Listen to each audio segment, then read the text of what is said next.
Hi, to get started with using CRUPropAim, we want to first make sure that our plugin is enabled. So we're going to go to Edit Plugins and look for CRUAim and make sure that the plugin is checked off and enabled. If it's the first time you're setting this up, you may need to check it and restart the editor for the plugin to be active. Now with the plugin active and restarted, we should see a QOOBIT menu at the top, and inside here you should see an animation, control rig utility, and CRUPropAim.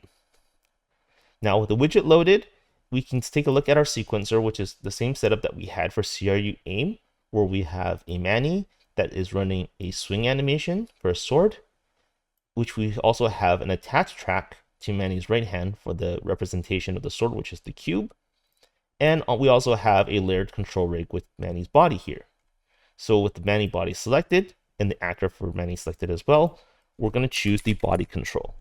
So this setup for the prop aim is a little bit more complex as it uses a longer chain of bones and controls up the chain to the prop. So instead of using the hand directly, we're going to be using the body to establish a relationship to the prop.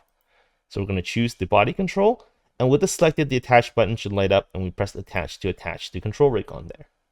So if we scroll down, we should see the CRUPropAim with the established relationship. Now, because we need to establish the prop now, we should have this mode here where it shows the prop for you to choose. And in this case, we're going to be choosing the cube. And then we're going to choose snap actor to bring our target control that's currently at the origin directly to where the prop is. So once we click that, you can see it'll teleport right there.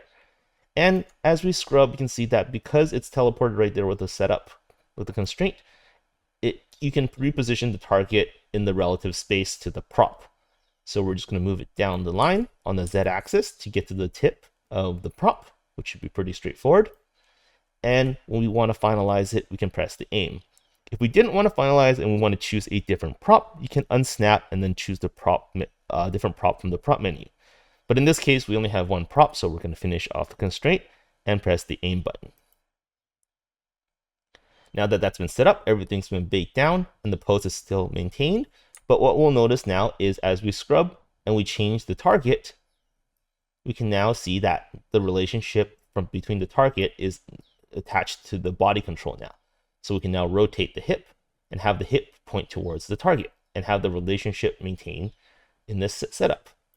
Similar to the hand control setup, we also have the up control here, which is the secondary axis for the hip body control. And we can rotate the hip in the secondary axis with this aim relationship here as well. All right, so this is a more complex setup where you can have more bones up the 4-commandment chain to point to a target here in world space for a target control. Now, if we're satisfied with these changes, you can see that we can move directly towards the bake now. So let's just do one more change here. And then if we want to bake down, we can just press bake. If you want to delete the changes, you can also click delete and it will remove the control rig here. But we're going to bake down our changes, and you can see that the changes will now be committed to the body control instead of the hand control in the previous example with the CRUAim.